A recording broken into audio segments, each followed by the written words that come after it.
Hello, नमस्ते. कसे आहात सगळे? छान ना? मी पण एकदम मस्त आहे.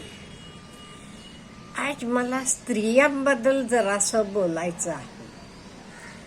50 नंतर किंवा इवन 48 नंतर म्हणा, काही अपवादात्मक ठिकाणी 45 नंतर सुद्धा हे बदल दिसतात. आता आपल्यात काय बदल होतात तेव्हा हे बघा, वरवर हे बदल कोणालाही दिसत नाहीत. त्यामुळे बाकीचे लोक आपल्याला काय होते हे समजून घेत नाहीत.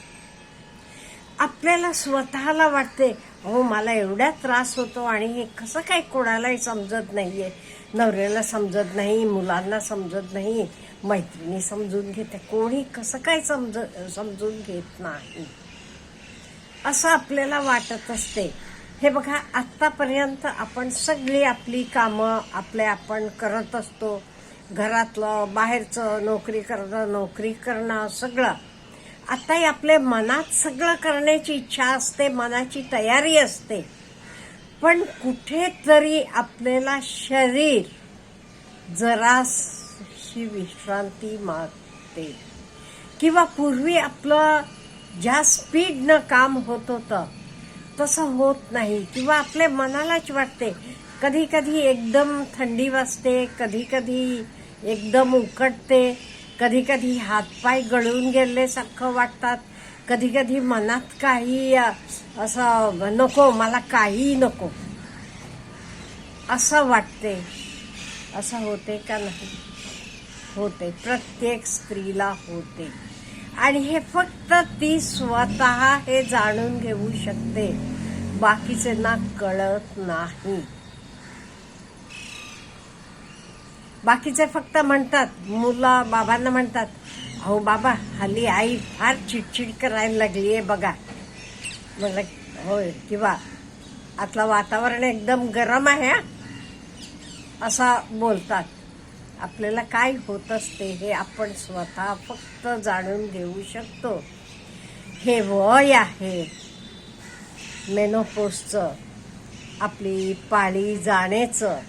त्यामुळे शरीरात हार्मोन्स बदलतात. हा खूप शरीरात बदल होत असतो.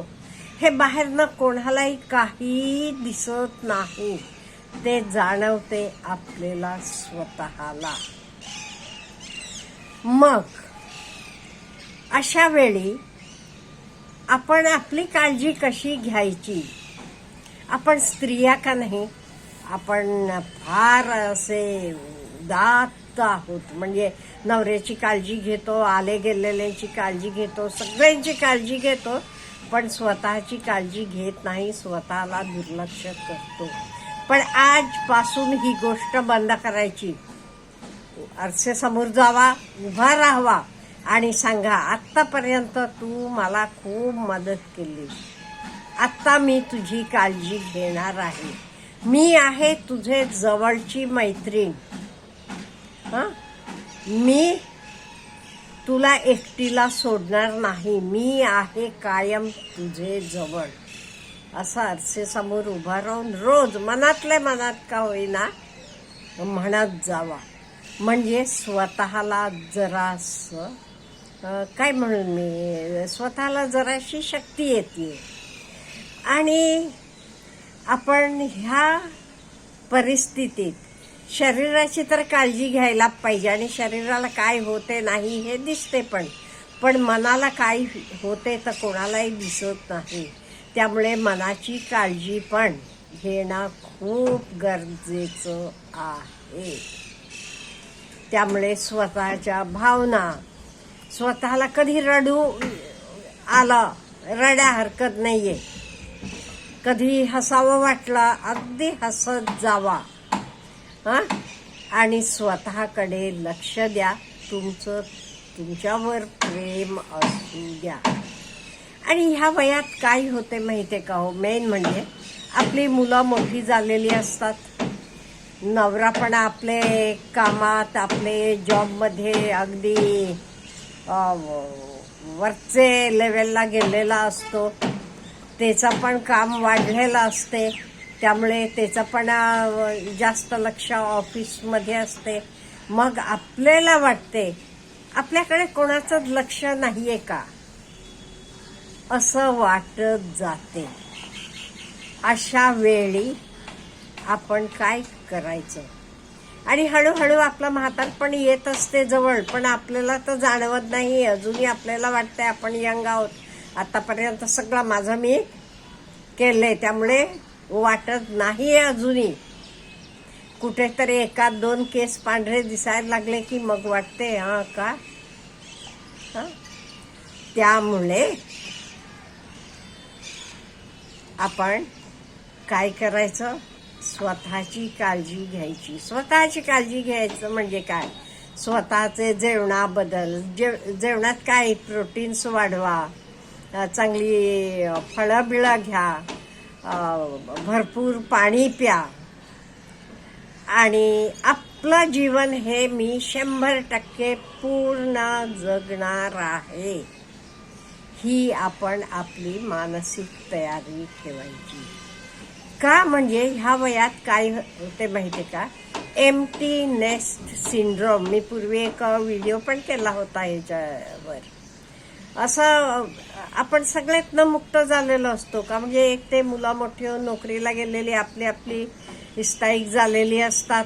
आतापर्यंत आपण त्यांचेच गुंतून राहत होतो. मुलाला हे आवडते, मुलीला तर आवडते, त्यांच्या वेळा डबे करून देणं. आता सगळ्यातनं आपण जरासं निवांत झालेला असतो, त्यामुळे आपल्याला एम्प्टी सिंड्रोम जाणवतो.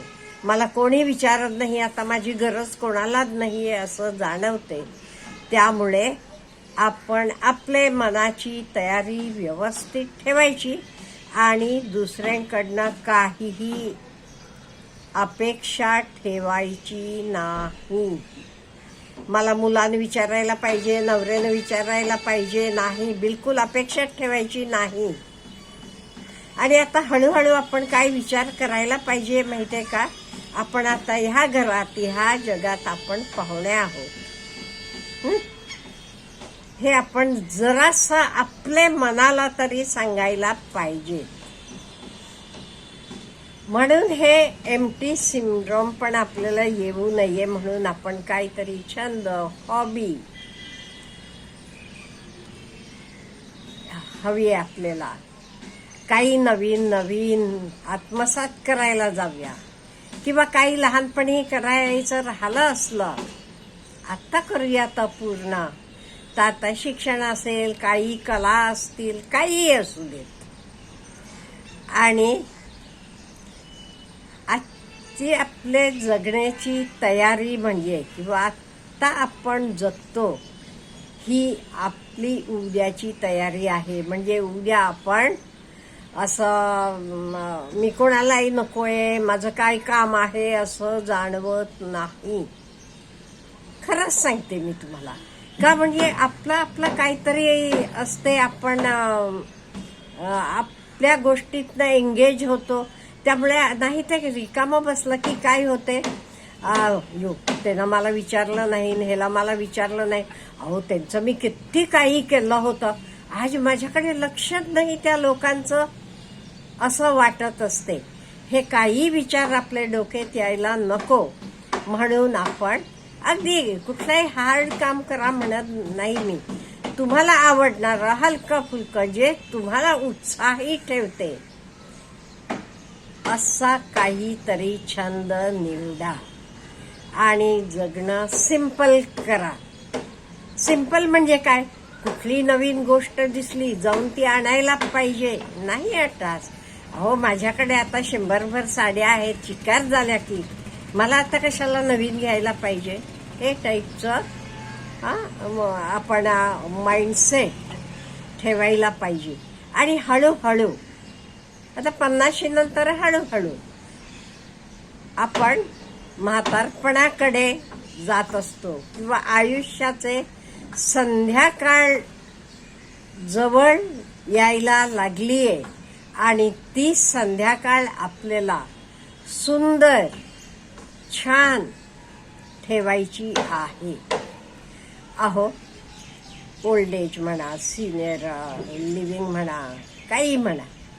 हां, ही एक मोठी जबाबदारी आहे. मोठी जबाबदारी म्हणजे काय? आपण आपल्याला फिट ठेवायचं. आपल्याला फिट ठेवायचं म्हणजे काय?